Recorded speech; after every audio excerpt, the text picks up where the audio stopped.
it's just been a privilege, and I feel great gratitude to be able to tune in and receive information from them to help me on my path. And the strangest thing, and this, it almost makes me want to cry every time I hear this from them, because we don't know where to place love, that all-encompassing love that they have on the other side, that we aren't able to, and they've told me that, we're not able to understand or conceive of yet.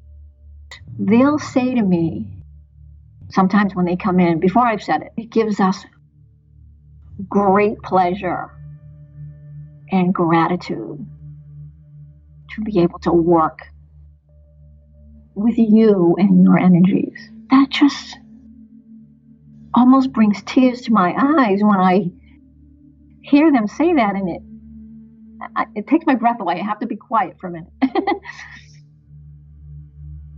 Because you think of this encompassing, divine, wonderful energy that can be that loving. We've all made mistakes in our lives that we're not proud of, and we've done stupid, dumb things, and you think of those dumb things and you're like, are you kidding me? That's the difference. There is no limit that they will go to love us. There is no limit. So as I tuned into the water, the conversation fully engaged. It acknowledged that it was receptive. It mentioned it could actually feel the intensity of my energy through the forks I was using.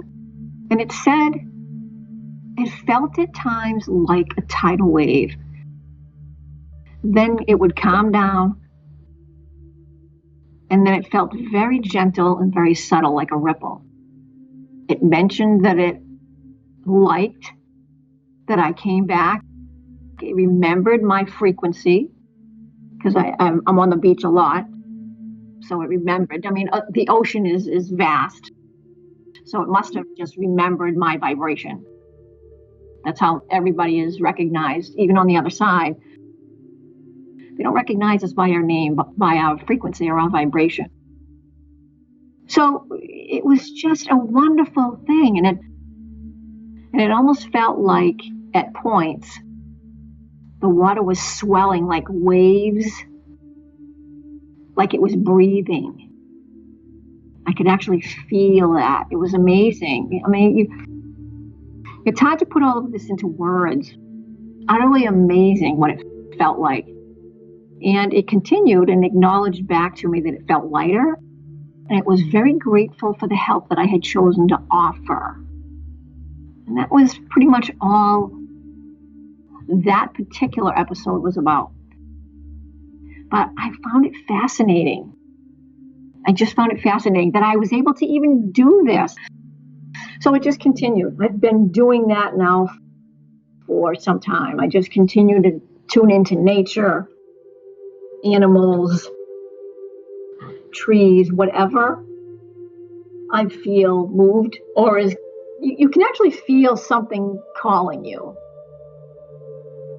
When you can feel someone staring at you and you're not even looking at them, and then when you turn around, you see them looking at you. It's kind of like that. You get a calling. It's a feeling that something's drawing you.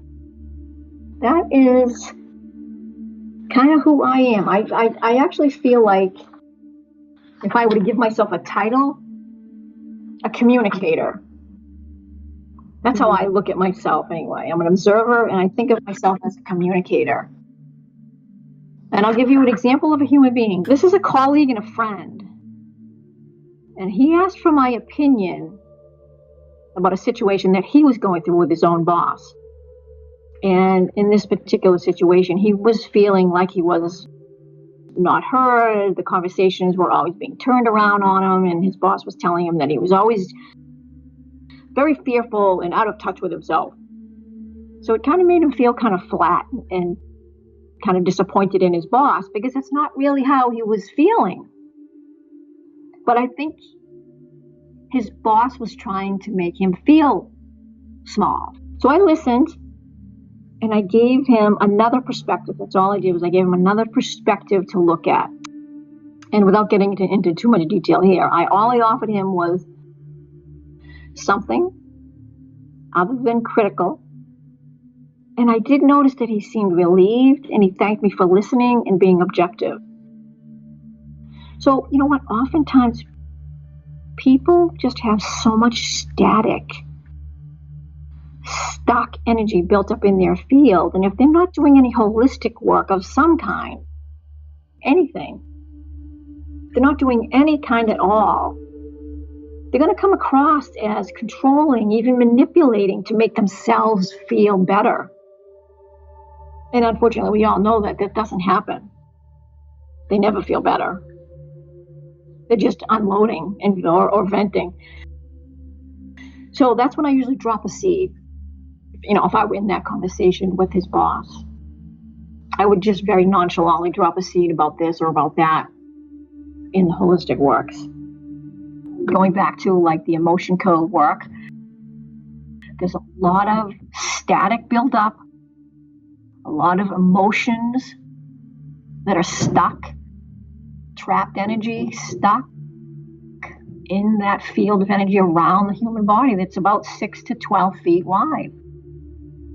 The heart itself has its own field of energy around it, and it's 12 feet. And then the body itself is 6 feet. I mean, it's infinite. It's certainly much wider than that.